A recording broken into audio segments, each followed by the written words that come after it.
want to talk about the World Series and the Dodgers. So one of the things here that's happened, that's been like a fun thing if you're, keeping track of them on Twitter, is that this fan, Jacob Bronson, has started cooking steaks before every game. So he started this when they started their series against the Phillies for the NCLS.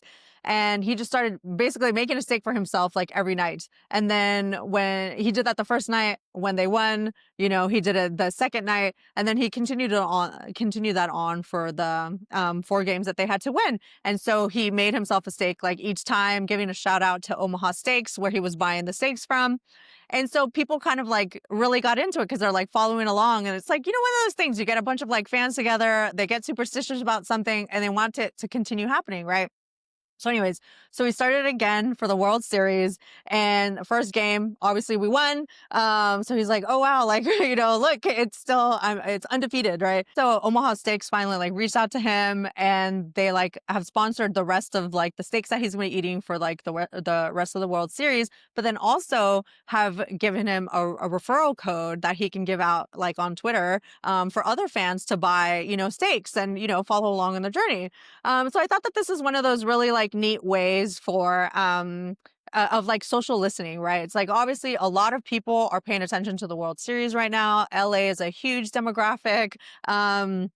And so like, why not, put out a code for like the fans that are following along in this journey and give them also, I think it's like $30 off of like an order that they put through like Omaha Steaks, and like lift up your brand and have it be like another like wholesome, moment of like, on social media. It really reminds me of the F1 story that we talked about a couple weeks ago with Carlos Sainz and the Williams team, and like the young fan who like sent him stickers of like the unicorn to put on his helmet, and then that then also led him to like win, and then using that as a way to congratulate the fan and then get all the fans like involved in like the feel good story as they're going along and paying attention.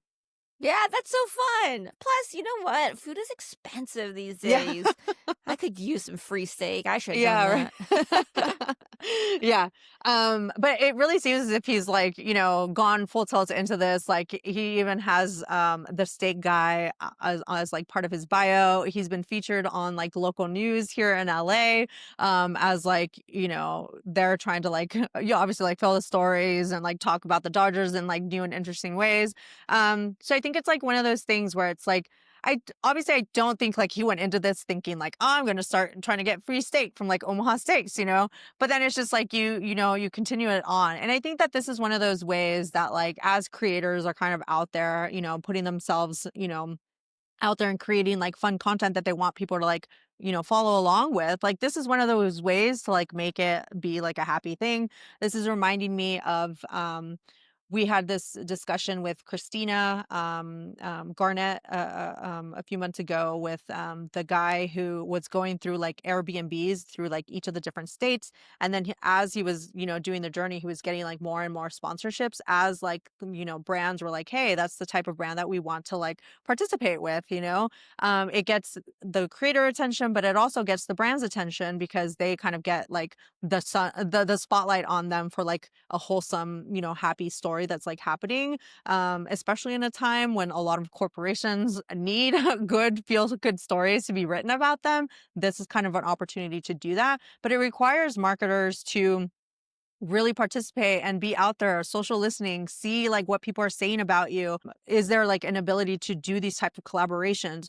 It also reminds me of the Caitlin Reese story, right? When she was talking about the Spurs reaching out to that food creator who like they did the like branded partnership, and she, pretty much, brought her on to like, come up with like the different logos of the sports teams as like food. And she went off and did that, and it, they put it on their line, did the collaboration, and ended up getting a whole new host of fans from that, mostly like female fans, because that's kind of like the demo that listens or like pays attention to more like the foodie stuff. But it's a really interesting way to just try to get different types of audiences to come and like pay attention to you at a time when maybe they're not, not really paying attention to you.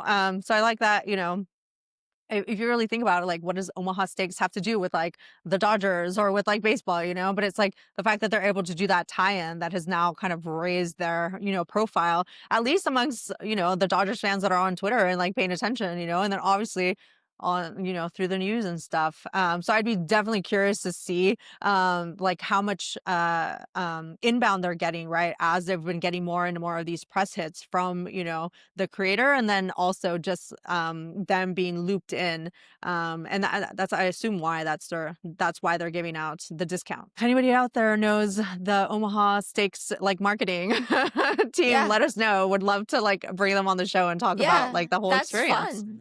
That's totally fun, even if they're just sending steaks, like, that's Mhm. it. That's a pretty solid Right. win, right? It's just product for them.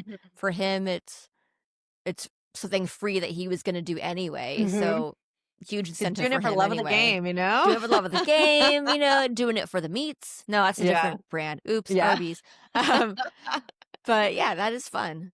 Yeah. Anyway, so for marketers, this is another one of those like out of the box things that you should be thinking about. Like, what sorts of like collaborations could you be doing with like smaller fans and like influencers that like love you and like love your brand and like would do it for love of the game, but like that you can help supplement in a way, and in order to kind of get them on board and like their love and have them be like an ambassador of sorts, but then also like get those press hits that you would get because the whole story is interesting and fun for everybody else. Yeah, like, when you're engaging your customer base like this, think about how you can reward the behavior that they're already doing. Yeah, for sure.